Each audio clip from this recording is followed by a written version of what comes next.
the Midwestern part of our country, and we all represent agriculture. We represent what agriculture can do and what I think our industries can do to diversify America's energy economy and to provide stability and help move our country in the direction of energy independence. And so we've been, the efforts that we've seen both in ethanol and biofuels has really reached, I think, some bumps on the road. And we're here to say and renew our commitment to the biofuels industry. I'm gonna just make a few really quick opening comments. Then we're going to introduce the senators behind me, and then we're going to introduce you to some producers who actually can tell this story, I think, much better than what we can. But first off, I want to talk about how incredibly successful this industry has been. We've been able to produce not just to the market, but in excess of the market, which a lot of people didn't think would happen. We've grown jobs, we've grown economic opportunity, and I think we've built out in rural America, which is very important to those of us who represent rural America, in places like Belva, North Dakota, which has one of the largest biofuels facilities in the world. If you look at what this industry depends on from the United States Congress, it's certainty. It is some measure of consistency in public policy, and I have to tell you, on that score, we failed miserably.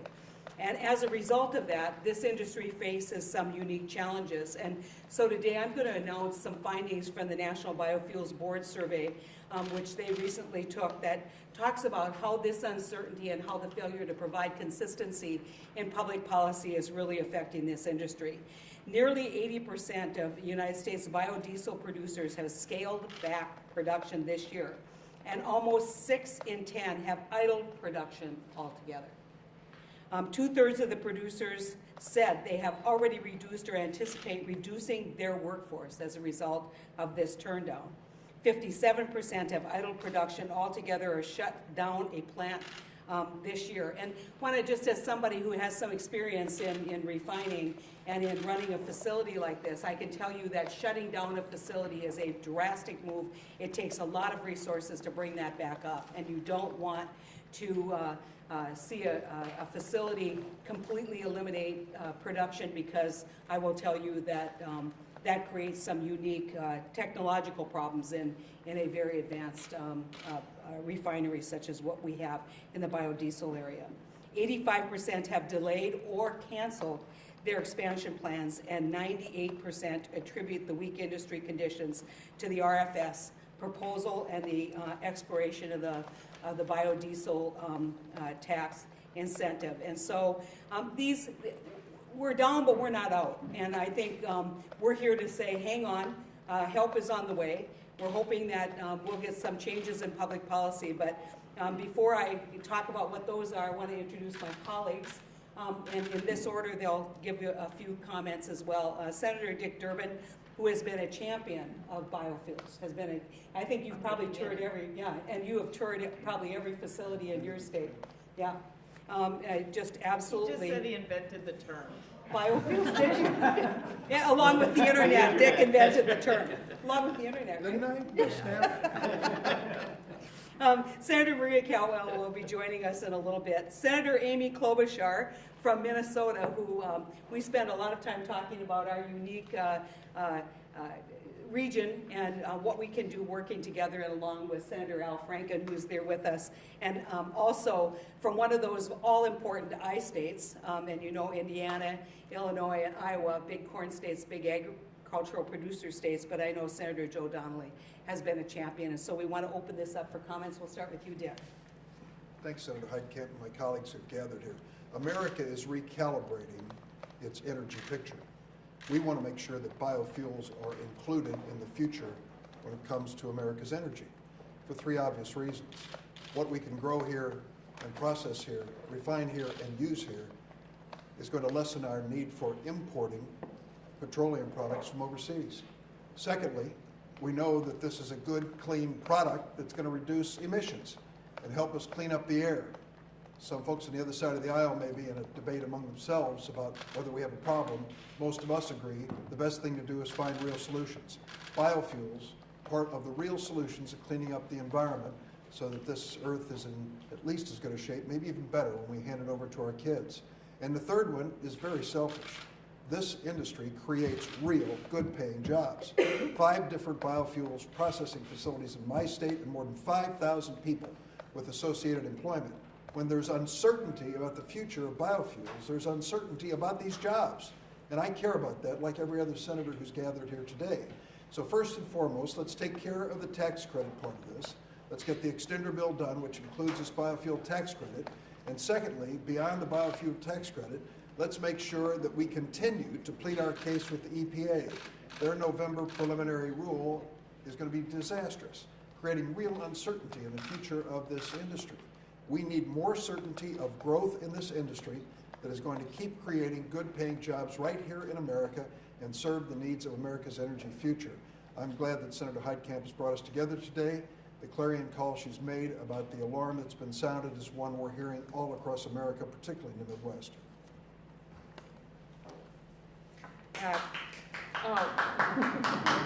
Thank you. My brother-in-law. That's not funny. I think Senator Heitkamp has a cousin here, but that's okay. We're not going to go into it.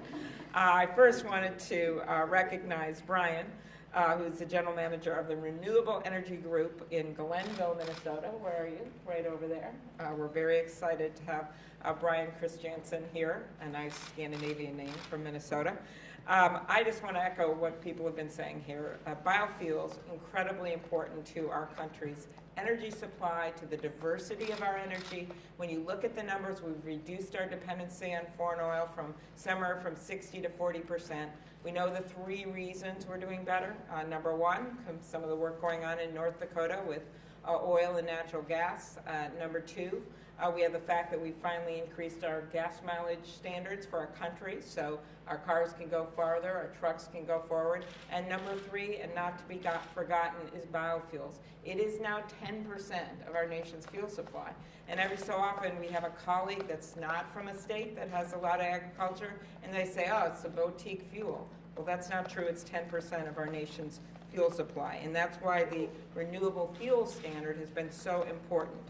The Minnesota Department of Agriculture estimates that the proposed rule that the EPA has put out would lead to 1,500 lost jobs in my state alone, and the cost of the state of $600 million in lost economic activity. The current state of affairs is that the oil industry, which is thriving, and that's a good thing for our country, but they continue to get their subsidies. The biofuels, ethanol, those subsidies have been cut. The biodiesel tax credit is included in the tax extenders legislation that we are considering this week. I hope that can be included. But we basically have an uneven playing field right now in general for biofuels. And that doesn't make any sense to me. And that's why we have the renewable fuel standard. The uncertainty about that standard, which Senator Heitkamp noted, comes at a significant cost. And you heard the numbers from the report. I think they're startling numbers when you know those small towns like in Brewster, Minnesota, where their biodiesel facility is literally the biggest employer, where you see these kinds of farmers that have invested in these plants all over the country. It is part of our energy supply, and it is part of our job picture in America. And it cannot be forgotten simply because some of the people that are making the decisions don't live in the states where those jobs are. Thank you. Okay. Well, Amy, I want to thank you for your leadership in this, and Heidi and all of my colleagues here. You're never going to see a biodiesel spill in the Gulf of Mexico. This is a clean energy. We talked to Gina McCarthy. We had a big meeting of almost 30 senators, totally bipartisan. Grassley, Johans, Fisher, Thune, and on and on and on, in Amy's office. And this is after this initial proposal for the rule change came out in the RFS, and backing off really our commitment to renewables. And Gina McCarthy said this is a green fuel. This has a lower carbon footprint. That's very important. It's also domestic. And it also is, as Amy said, the effect of this, Dave Frederickson, the commissioner of Ag in Minnesota, 1,500 jobs in Minnesota alone, $600 million in economic activity lost alone if we do this. And I have personally talked to the president about this. We have all gone to Gina McCarthy, to the head of OMB, to all the players in this, and told them that we can't back off our commitment to renewable, to biofuels. When we have three commercially scaled cellulosic ethanol plants coming online in Iowa this year. This is not the time to tell investors that we're backing off ethanol. Not when we've reached that point where you're actually seeing commercially scaled ethanol plants. That is an enormous benchmark that we can't ignore. And so we are continuing to reach out to you, to let you know that this is important, not just to our states, but to America's energy portfolio, so that we are less dependent. We've had some great breakthroughs in fracking, in terms of getting natural gas out of shale. An enormous breakthrough that came because of DOE research. This is a new technology, these biofuels, relatively speaking, and a new industry, and we can't back off our commitment to it. So that's why we're here today. I did visit the REG plant near Albert Lea, where I spent a couple of years in my youth, and Brian Christiansen is here,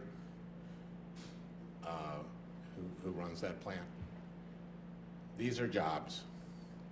This is good fuel. This is American fuel, grown in America, jobs in America, and it needs to be a part of our energy portfolio. Joe. Thanks, Al. I want to thank Heidi, all my colleagues, our producers.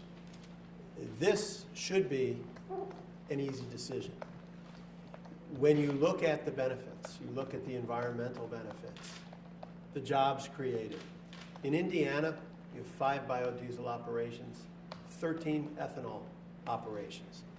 All jobs that have been created because of this opportunity. And then, maybe more important than all of that, are the national security implications of this. I am old enough to remember back into the 70s when we used to have gas shortages, when one day you'd have to have an even numbered license plate, and the other day you'd have to have an odd numbered license plate. Because if you had an odd numbered license plate, you couldn't get gas on Monday. If you had an even numbered license plate, you couldn't get gas on Tuesday. And we said, wouldn't it be an amazing day if we could be energy independent as a country and not have to worry about whether or not somebody wants to ship us their product or whether somebody wants to hold our economy hostage. And then most importantly of all is that when you talk about funding sources for so many of the terrorist cells in the Middle East and in other areas, a lot of their funding comes right through the Gulf, right from the sales of oil products. And the last thing I think anybody in our country wants to do is see their hard-earned dollars go to be used against our own sons and daughters in another part of the world. So we have something that can create a tremendous number of jobs, do it in a more environmentally friendly way. This is a great product with a very low carbon footprint. And then to do it so that it's here. We don't have to worry about it being shipped over. we don't have to worry about whether or not it will be available. And this is something that we dreamed of years ago, and it's a reality, and it makes no sense that the very thing we worked so hard to accomplish, we would then make it more difficult to move forward with. And on the renewable fuel standard, like Al and Amy, I was able to have Gina McCarthy come out. And she sat with a group of Indiana farmers just outside of Indianapolis, down near Whiteland, Indiana. And when she sat with them, they said, we've done everything we were asked to do. We stood up for our country. We took risks. We put our own money, our own effort, our own shoulders into this deal.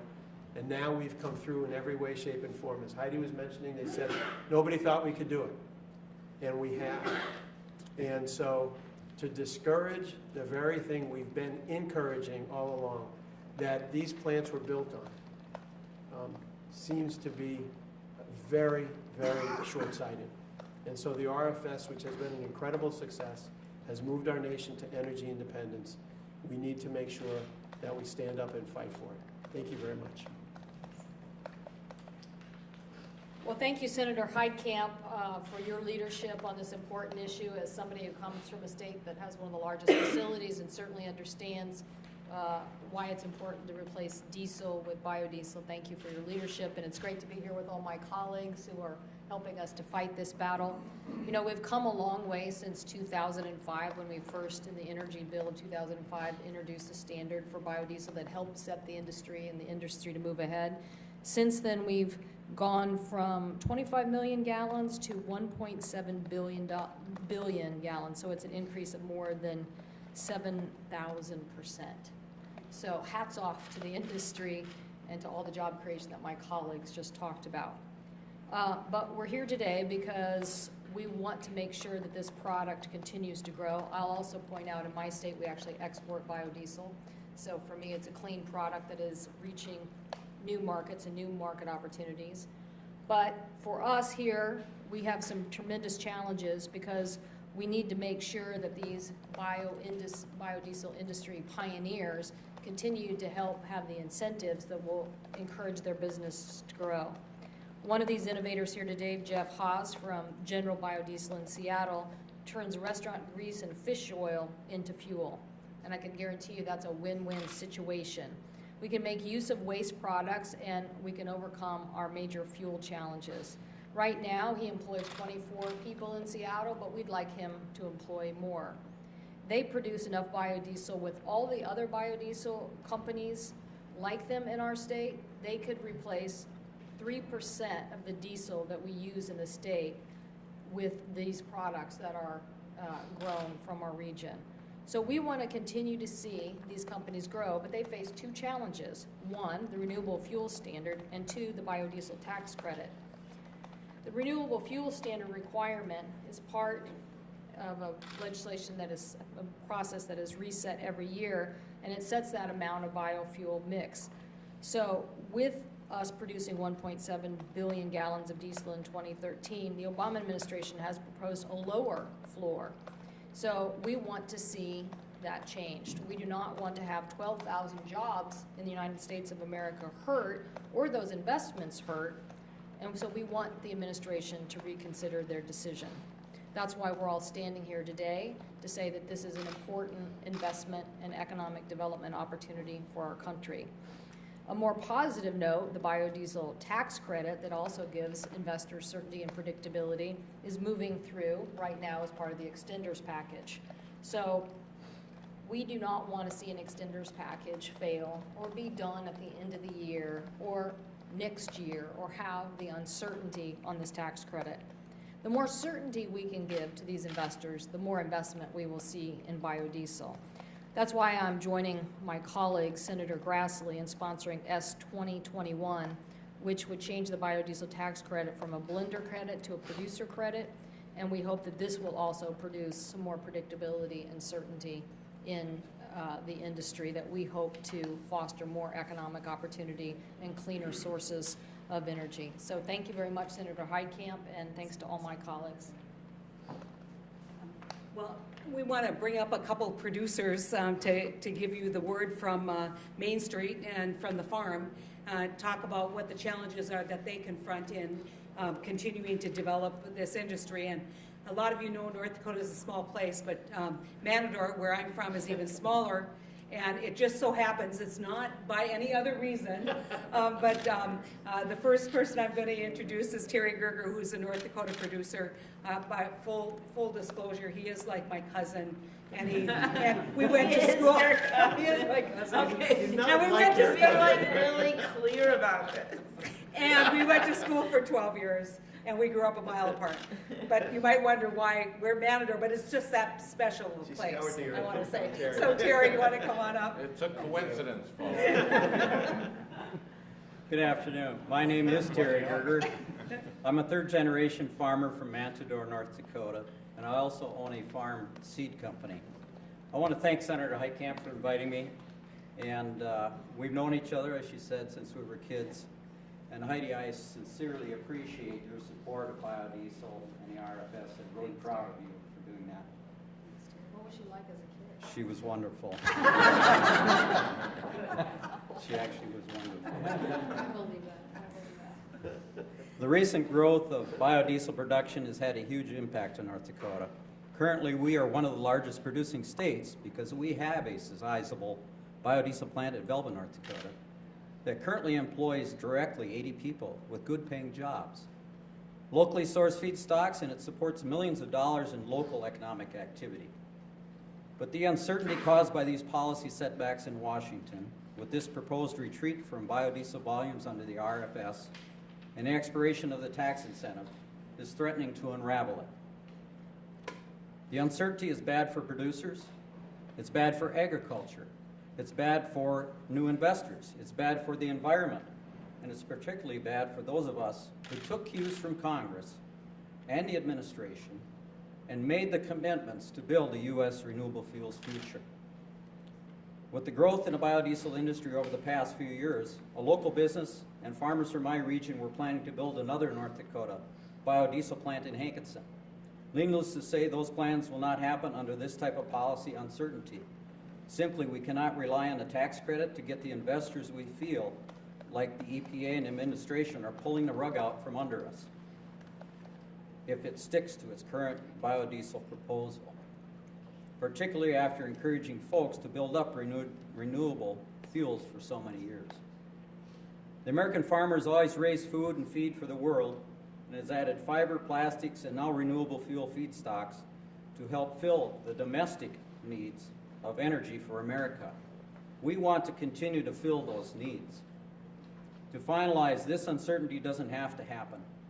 I have confidence we can restore growth to the biodiesel sector because we know that these policies do work. The administration and Congress have the opportunity, starting this week, to step up and strengthen this RFS proposal and extend the biodiesel tax incentives so we can get back to growing our economy. Thank you. Okay.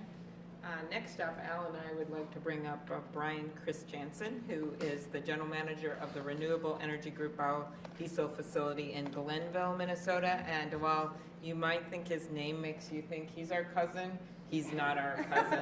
Certainly not mine. Okay, well. A little bit of a heritage. Right. Thank you. Thank you very much, and good afternoon. Again, my name is Brian Christiansen, and I'm from Owatonna, Minnesota.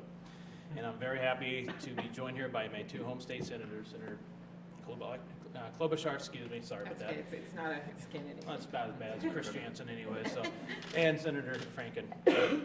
I am the general manager of two biodiesel refineries for Renewable Energy Group. One in Glenville, Minnesota, and the other just a few miles down the road on Interstate 35 in Mason City, Iowa.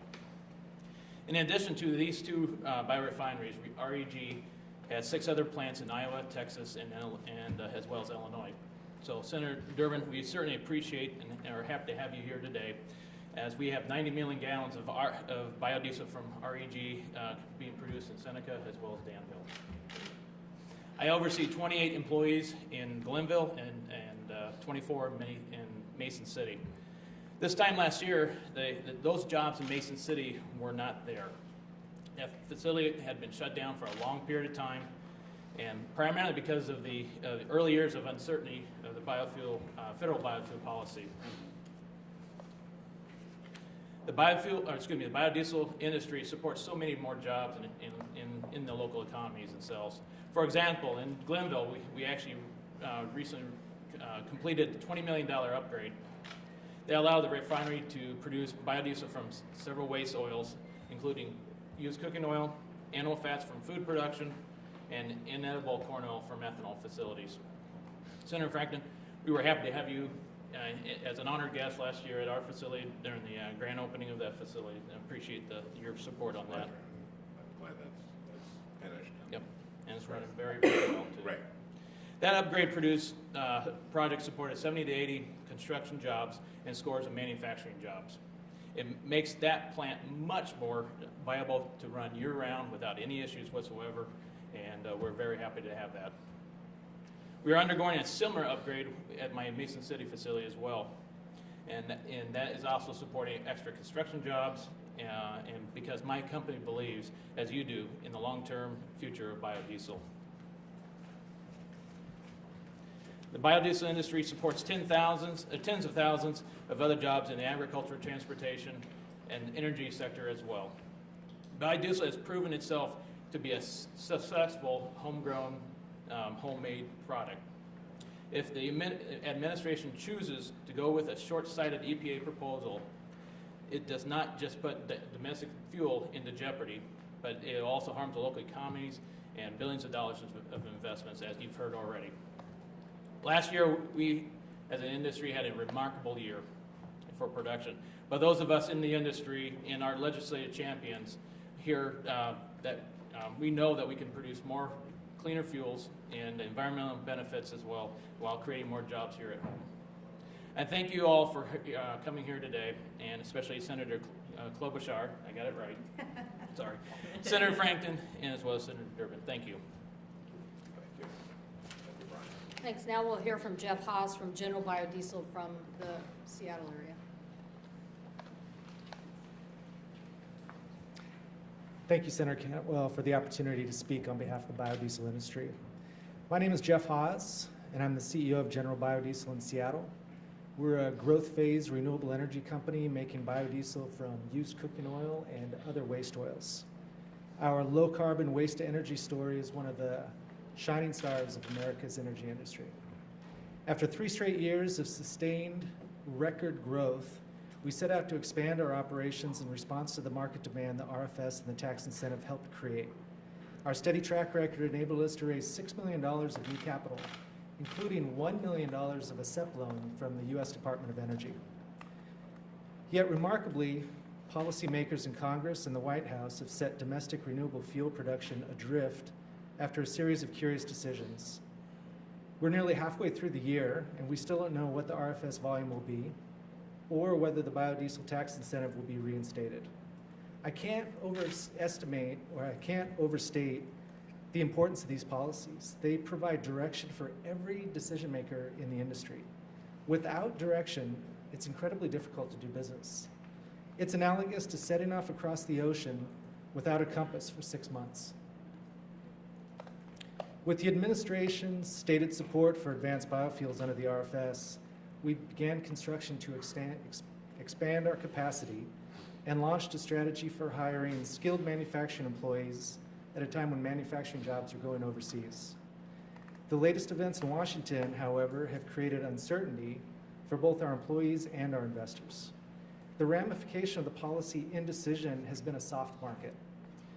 We've been forced to respond with limited production and reduced shifts, which has strained our cash positions and limited our options, while helplessly watching our best and brightest young employees lose confidence and flee the industry altogether. The delays alone have been a victory for opponents of clean energy, as small companies are not designed to survive long periods of reduced demand. Unless Congress and the administration act, we'll be forced to make very difficult decisions in the near future. We are all slowly being bled dry, and America's growing biofuel industry may be irreparably harmed. This is particularly frustrating in light of the recent release of the third National Climate Assessment as part of a larger environmental push by the Obama administration.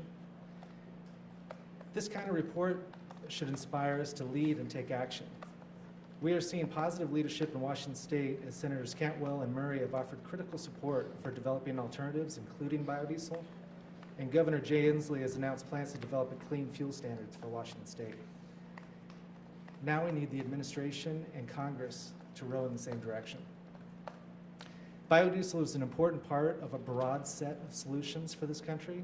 We are commercially available today to lower the nation's carbon footprint while growing the economy. It can be used in any diesel engine without modification, which makes it a drop-in solution. I respectfully urge Congress and the White House to seize this opportunity and support the growing American clean energy industry with a strong RFS and a consistent tax policy. Thank you.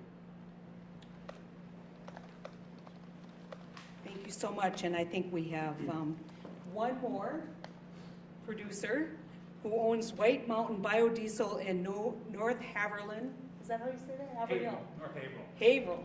Oh, that's just kind of mumble it together, right? Yeah, exactly. Yeah, New Hampshire. And I think what we're trying to demonstrate is that you can go to the West Coast, you can go to the East Coast, and in between. This is an industry that really is growing across the country.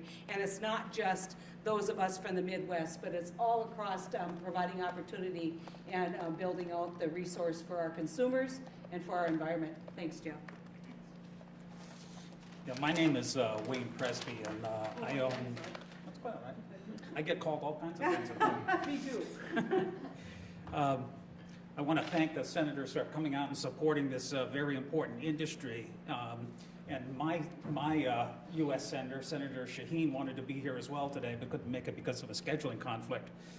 White Mountain Biodiesel was started based on the desire of the Obama administration and Congress to lessen our dependence on foreign oil, reduce greenhouse gases, and put Americans to work, and at the same time increase our national security. I and other private investors in New Hampshire put together a company and invested over $4 million in the largest biodiesel production facility in New England. We made these investments because we believe in what the administration and Congress was trying to accomplish with the renewable fuel standard, and because a roadmap was laid out for growth under the RFS for the next decade, particularly in advanced biofuels. We began construction in 2008. We hired builders, excavation contractors, electricians, engineers, lawyers, pipe fitters. We bought tanks, steel pipe, pumps, boilers, wire, lights, and office equipment. We bought vehicles from local car dealers. We built a building in an unused industrial park in a community in great need of jobs and a broader tax base. We started collecting oil from local restaurants, hiring truck drivers, purchasing trucks, and paying restaurant owners for their used cooking oil. We hired engineers and plant workers. And guess what? It worked. We met our production goals and are currently producing 250,000 gallons per month. In 2011, we produced 200,000 gallons. In 2012, we produced 770,000 gallons. Last year, we produced 1,990,000 gallons. Our goal was to produce 720,000 gallons per month over the next 2 years. But unfortunately, the uncertainty in policy has made it very difficult for us to move forward with this expansion. With the uncertain tax policy from Congress, the expansion that we had planned and the jobs that would come from it are on hold. The only reason I haven't had to reduce production and my workforce yet this year is that I am producing at a loss, taking a big gamble that Washington will come to its senses and restore policy stability soon so that I don't have to cut back. Biodiesel is in demand. Our customers love it. There is no complaint about blend walls or engine degradation. There's no question that we can produce enough to meet the RFS. Yet the industry is constantly taking 2 steps forward and 2 steps back because of the policy uncertainty. I urge you to give us a chance to reward the success of this industry, which is producing one of the best, cleanest fuels on the planet, and recognize the benefit it brings to the United States with positive policy incentives. The cost of our dependence on petroleum is enormous for consumers and for our national security, and these policies are the best chance we have to reduce that dependence. Thank you. And there you have it, a little American inventiveness and entrepreneurship, and a lot of businesses want out of Washington is a little certainty and a little consistency in policy. And beyond the tax credit, which we hope will be included in the extenders, we're hopeful that those will pass the Senate. We're pretty optimistic about that, but once again, we have the hurdle in the House, and these haven't always been a favored provision in the House, so we'll continue to fight that fight. But beyond that, most of us at Amy's leadership really met very early on with Gina McCarthy. And I think she, quite frankly, I wouldn't say was surprised, but the intensity of the feelings in the room, because we all know the risk that our producers have taken, we all know the risk our manufacturers have taken, and to have something happen that creates uncertainty beyond the tax credits was just not a message we wanted to deliver back home, but it wasn't a message that our economy needed to hear as well. And so we expect that she's going to make a decision sometime in early June. We continue to be optimistic that there will be an adjustment. We're not sure to what level, but we know that we can produce to the levels that she can establish. That's not the issue. I know there's been a lot of discussion on that point, but the American producers are ready to deliver at the level, at a much higher level than was recognized about 9 months ago. And so with that, we're going to open it up for a couple questions here. We have some folks on the phone. Yeah. Senator Franken, you said you talked to the president at one point. Where is the president on this, and why is his EPA proposing something that seems so counterintuitive to his very public and forceful position in favor of biofuels? I'm not going to discuss in detail my conversations with the president. I'll just say that he heard me. I let him know my thoughts on it. I know that there are, I've been talking also to people like John Podesta and to his chief of staff, to Dennis. And I feel like I agree with Heidi. I think we're going to see some progress in this new rules that are coming out. Are you disappointed that you had to get to this point in the first place, though? Well, of course we didn't want, I don't know if we didn't make that clear. I'm sorry, I apologize. Yes. I also wanted to add, I do think it was a surprise because, we knew they might make some changes, but it was fairly drastic when you look at the numbers. They proposed an ethanol target for 2014 at 13 billion gallons, and it is 800 million gallons below the 2013 target and 1.4 billion gallons below the 2014 target of 14.4 billion. The biodiesel target, it was 1.28 billion. It was the same as 2013. So they made a drastic change that and we produced, was how much unexpected. We'd heard rumors about it, and then suddenly it came out. And so that's why you have a rulemaking procedure where you can hear from everyone and not just some people, why people like these producers can talk about what they've done and their investments and make public comments, and that they can have their representatives go forward and represent them, because we don't feel that there was an adequate discussion about what this really meant, what they did. Let's talk of reforming the RFS, and some people think that there should be less focus on part of the issue is corn ethanol. As you said, with biodiesel, you don't have the blend wall. Would biodiesel benefit from reforms that would maybe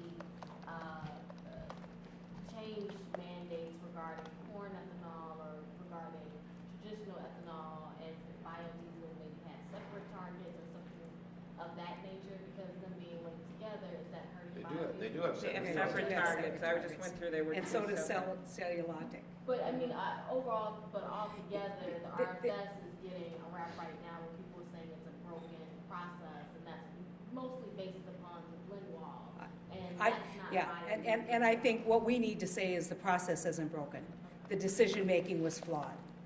And, you know, one of the things that happens way too often here is people start talking about reform that creates more uncertainty. We think we have a system right now, if administered properly, will do what it's intended to do, which is help grow out this industry, create a renewable source of energy for American consumers and for our farmers, and will create the certainty in the marketplace that continues the development. And so, you know, there may be proposals later on, I don't know, but at this point, we don't think we have a broken system. Let me talk about the blend wall for a second. And this is really important, because when we had this meeting with Director Administrator Gina McCarthy, you know, she talked about there not being the infrastructure in place. I mean, we know that any car built after 2001 can run on E15. And she talked about the blender pumps not being there. Well, the oil industry, you know, has an interest in oil and not an interest in ethanol. And they're leasing out these stations. And we know that they punish gas stations for putting in blender pumps. So it's a little chicken and eggy here, and that, well, we can't produce more ethanol because there's no blender pumps. And then stations are going like, I don't want to have a blender pump if there's no ethanol. We have to make a decision here, and we have to make a decision, especially when we're seeing these 3 commercially sized plants of cellulosic ethanol plants coming online. This is the absolute wrong time to back off ethanol.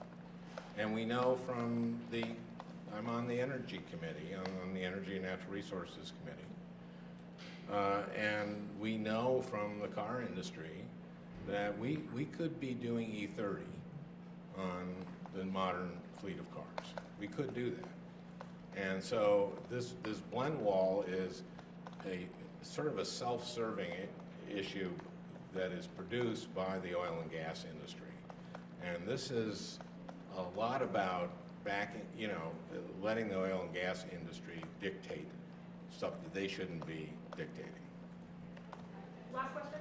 Senator Heitkamp, with the tax extenders on the floor, presuming that passes and get an agreement with the House, you're still only getting 2 more years of the biodiesel tax credit. Senator Wyden is talking about a permanent comprehensive tax reform. Will this industry, in your view, need a permanent biodiesel tax credit, or how do you then get beyond the 2-year rule?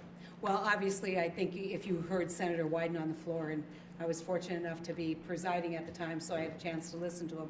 What he's saying is, look, let's get through this time period. There's a whole lot of work that we've done in that entire extender package, whether it's production tax credits, which I also support, that are critical to our wind energy industry.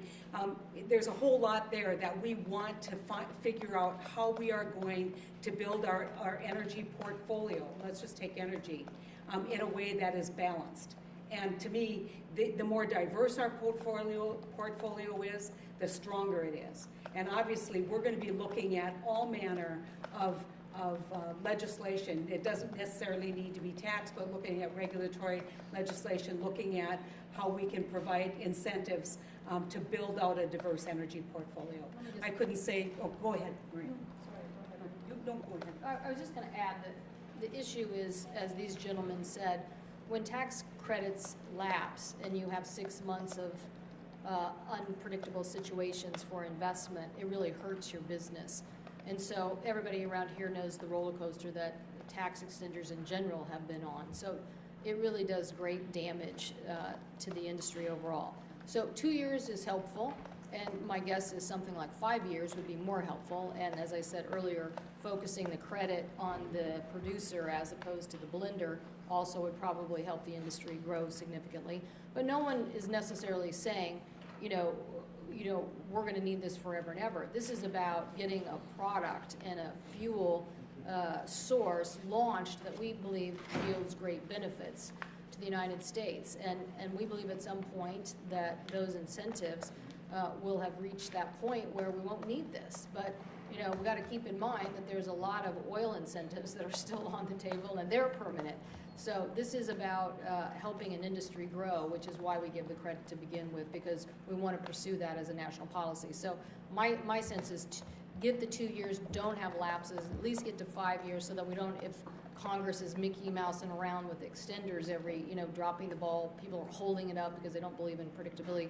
We're in the small business room. We're in the small business room because this is about small business. It's about growing economic opportunity in America.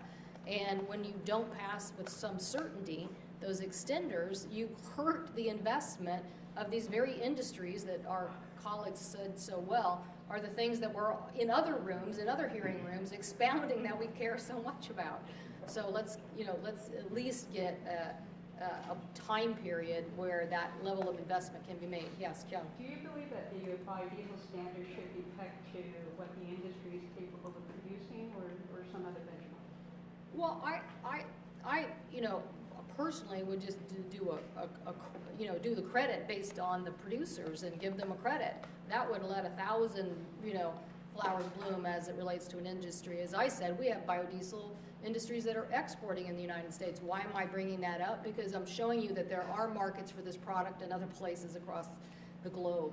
And that if you think this is about just trying to get a U.S. industry to support this, no, there are other countries that already have mandates. They want a product. We could be producing it. But we're holding them down because we're not giving them the certainty and predictability or the incentives that the other industries have. And so my colleagues have said it well. Make no mistake, big oil tries to come in and force its way, either politically or through market forces, to drive down a burgeoning, growing industry that we say we support in policy.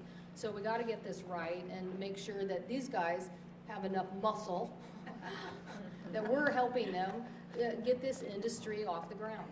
We're going to go ahead and take some calls on the phone or on the line. I don't know where the phone is. Oh, you mean from people that aren't in Washington? Yeah, oh, they're that's great. great. Any questions for anyone who's been on the line? Are they up there? No way. Okay, thanks. Ag Network, can you hear me? Yep. Question is, do you feel that this is an example of an administration that is governing by regulation and litigation as opposed to following what the energy legislation would have been approved years before? Well, I mean, what I would say is that I think that there was some misinformation given to EPA about a blend wall, about what the market could actually hold. I think there was an overreaction. I think you're going to see admission that actually happened when we see the new regulation. And so this is the first time this has happened with this industry. We'll wait and see what we're giving, not on the tax credits, obviously, that's on Congress, but on the issue of the regulations. We'll wait and see what happens with the final determination. Yeah, go ahead. I just want to say, what this really is they just made the wrong call. They looked at this, and in their analysis, it wasn't solid analysis, and so they have a chance to fix this. I'm looking up at the ceiling too.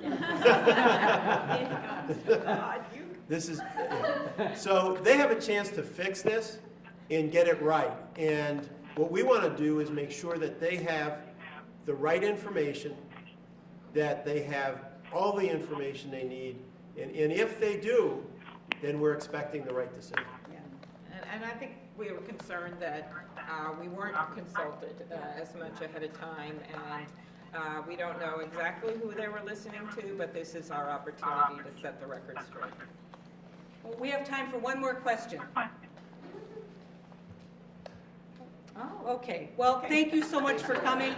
Really appreciate your support, and I think that if we have some critical decisions that need to be made that are hopefully going to provide predictability and consistency to this industry, and we're going to continue to grow our domestic supply of energy from a very diverse group of sources. Thanks so much. It's like, where are they?